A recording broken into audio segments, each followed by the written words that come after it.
नमस्कार, वंदे मातरम। बहुत बहुत स्वागत करता हूं मैं Yogesh B Mishra AD news sir के साथ चैनल में। तो आइए शुरू करते हैं आज की कुछ प्रमुख खबरों से।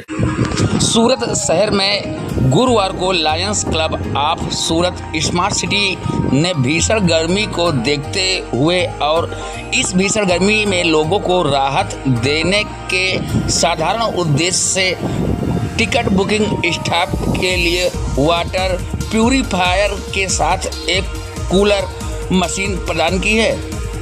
इस अवसर पर जिला governor Shri Deepak Bhai Pakhale, regional chairman doctor Ravindra Patil, BDG 2 lions Mona Desai, lions Sudha Kochar, सचिव भाविन पटेल, बाबू भाई धाबी, मुख्य बुकिंग पर्यवेक्षक गणेश जादव, मुख्य वाणिज्य निरीक्षक लायक लता अबानी, लायंस नंद किशोर अग्रवाल सहित तमाम गणमान्य लोग कार्यक्रम में उपस्थित रहे।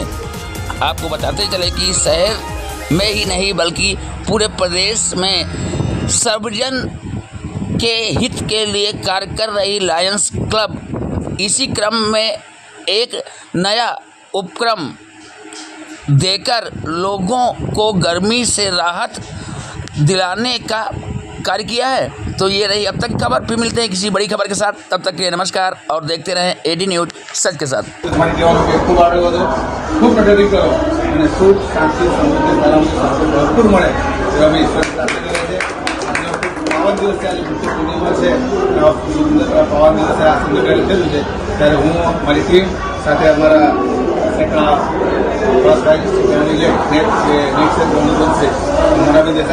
हमारा regional chairperson doctor Ravindra Patil साथ हमारी समग्र हमारा कोऑर्डिनेटर से हमारे चेयरपर्सन लताबेन ये दिन हमारा लीडरशिप प्रोजेक्ट चेयरमैन तरीके कार्य जोरदार करे છે એવા લતાબેન આભારી અને સમગ્ર અમારી આપની ટીમ સાથે આપ તમે કોર્ડિનેશન આપું છું અને આ સેવા કાર્યનો અમને ચાન્સ આપ્યો આ જોડાવાનું